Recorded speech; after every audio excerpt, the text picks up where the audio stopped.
உறவா மார்க்கமாங்கிற ஒரு நிலைமை நமக்கு வந்துவிட்டால் நாம் அந்த நேரத்தில் எவ்வாறு செயல்படக்கூடியவர்களாக இருக்க வேண்டும்? அல்லாஹ்வின் தூதருடைய காலத்தில் நடந்த ஒரு சம்பவம்.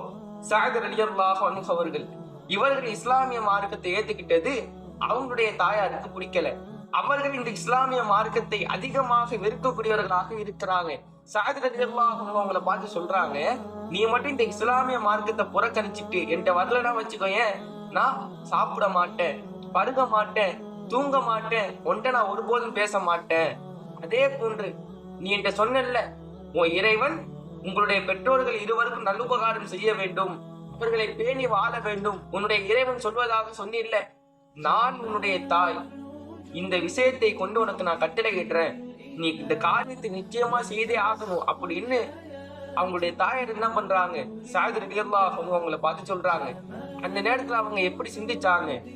நம்முடைய தாயாரே நம்முடைய மார்க்கத்தை பகிரங்கமாக எதிர்க்கிறாங்களே, நம்ம எதுக்காக இந்த மார்க்கத்தில் இருக்க வேண்டும்? இந்த மார்க்கத்தை விட என்னுடைய தாயாருடைய உடல்நலம் தான் முக்கியம் என்று நினைத்து உறவின் பக்கம் சாய்ந்தார்களா என்று பார்த்தால் கிடையாது. அவங்க என்ன பண்ணாங்க? இந்த கொள்கையினுடைய உறுதியை அவங்க இழக்கல.